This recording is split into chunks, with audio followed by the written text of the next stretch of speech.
Welcome to my Kannada ಮಾಹಿತಿ ಪುಸ್ತಕ channel. ಬಿಳಿ ಈರುಳ್ಳಿ ರಸಕ್ಕೆ ಅರಿಶಿಣದ ಪುಡಿಯನ್ನು ಬೆರೆಸಿ ಕಜ್ಜಿ, ತುರಿಕೆ ಹಾಗೂ ಚರ್ಮದ ಸಮಸ್ಯೆಗಳು ಇರುವ ಭಾಗಕ್ಕೆ ಹಚ್ಚುತ್ತಾ ಬಂದರೆ ಚರ್ಮ ರೋಗಗಳು ಕ್ರಮೇಣವಾಗಿ ಗುಣವಾಗುತ್ತವೆ. ಅರಿಶಿಣದ ಕೊಂಬು, ಅಳಲೆಕಾಯಿ ಎರಡನ್ನೂ ಮಜ್ಜಿಗೆಯಲ್ಲಿ ಗಂಧದ ಕಲ್ಲಿನ ಮೇಲೆ ತೇಯ್ದು ಅದರ ಗಂಧವನ್ನು ಹಚ್ಚುತ್ತಾ ಬಂದರೆ ಕ್ರಮೇಣವಾಗಿ ಇಸಬಿನ ಸಮಸ್ಯೆ ಕಡಿಮೆಯಾಗುತ್ತದೆ. ಅರಿಶಿಣ, ತುಳಸಿ, ಉಪ್ಪು ಹಾಗೂ ನಿಂಬೆ ರಸ ಎಲ್ಲವನ್ನು ಸಮ ಪ್ರಮಾಣವಾಗಿ ತೆಗೆದುಕೊಂಡು ನುಣ್ಣಗೆ ಅರೆದು ಹಚ್ಚುವುದರಿಂದ ಕೂಡ ಇಸಬು, ಗಜಕರ್ಣದ ಸಮಸ್ಯೆಯು ಕಡಿಮೆಯಾಗುತ್ತದೆ. ಹಾಗಲಕಾಯಿ ರಸ, ಬೇವಿನ ರಸ ಎರಡನ್ನೂ ಕೊಬ್ಬರಿ ಎಣ್ಣೆಯಲ್ಲಿ ಸೇರಿಸಿ ಕುದಿಸಿ ನೀರಿನ ಅಂಶ ಪೂರ್ಣವಾಗಿ ಇಂಗಿದ ನಂತರ ಶೋಧಿಸಿಕೊಂಡು ಆರಿದ ಮೇಲೆ ಯಾವುದೇ ರೀತಿಯ ಚರ್ಮ ಸಮಸ್ಯೆ ಇದ್ದರೂ ಅವುಗಳಿಗೆ ಲೇಪಿಸುವುದರಿಂದ ಚರ್ಮ ಸಮಸ್ಯೆಗಳು ಕಡಿಮೆಯಾಗುತ್ತವೆ.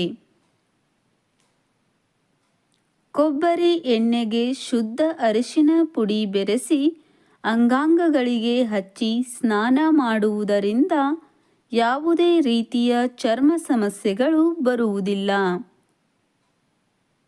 ಅರಿಶಿಣ ಮತ್ತು ಕರಿಮೆಣಸು ಪುಡಿಯನ್ನು ಸಮ ಪ್ರಮಾಣವಾಗಿ ತೆಗೆದುಕೊಂಡು ಎಳ್ಳೆಣ್ಣೆಯಲ್ಲಿ ಕಲಸಿ ಹಚ್ಚುವುದರಿಂದ ಚರ್ಮ ರೋಗಗಳು ಕಡಿಮೆಯಾಗುತ್ತವೆ. ಮೆಂತ್ಯದ ಸೊಪ್ಪಿನ ಪೇಸ್ಟ್ ಮಾಡಿ ಕುರುಗಳ ಮೇಲೆ ಕಟ್ಟಿದರೆ ಕುರು ಒಡೆದು ಕೀವು ಹೊರಬಂದು ಗಾಯ ಬೇಗನೆ ವಾಸಿಯಾಗುತ್ತದೆ. ಕುರುಗಳಾಗಿರುವಾಗ ಸಿಹಿ ಗುಂಬಳದ ಎಲೆಯನ್ನು ಬಿಸಿ ಮಾಡಿ ಕಟ್ಟುವುದರಿಂದ ಕೂಡ ಕುರು ಒಡೆದು ಕೀವು ಹೊರಬರುತ್ತದೆ.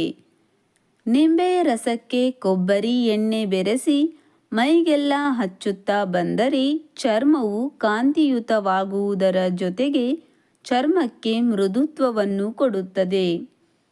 ನುಗ್ಗೆ ಸೊಪ್ಪನ್ನು ಅರೆದು ರಸ ತೆಗೆದು ಸಮ ಪ್ರಮಾಣವಾಗಿ ಎಳ್ಳೆಣ್ಣೆಗೆ ಬೆರೆಸಿ ಚೆನ್ನಾಗಿ ಕುದಿಸಿ ನೀರಿನ ಅಂಶ ಹೋದ ಮೇಲೆ ನವೆ, ಹುಳಕಡ್ಡಿ ಮುಂತಾದ ಚರ್ಮ ರೋಗಗಳಿಗೆ ಹಚ್ಚಿದರೆ ರೋಗ ಗುಣವಾಗುತ್ತದೆ. ಮೂಲಂಗಿ ಬೀಜವನ್ನು ಅರೆದು ಮೊಸರಿನಲ್ಲಿ ಕಲಸಿ ಹುಳಕಡ್ಡಿಯಾಗಿರುವ ಜಾಗಕ್ಕೆ ಹಚ್ಚುವುದರಿಂದ ಕೂಡ ಚರ್ಮ ಸಮಸ್ಯೆ ಕಡಿಮೆಯಾಗುತ್ತದೆ. ಈ ಮಾಹಿತಿ ಇಷ್ಟವಾದರೆ ದಯವಿಟ್ಟು ಚಾನಲನ್ನು ಸಬ್ಸ್ಕ್ರೈಬ್ ಮಾಡಿಕೊಳ್ಳಿ, ವಿಡಿಯೋವನ್ನು ಲೈಕ್ ಮಾಡಿ.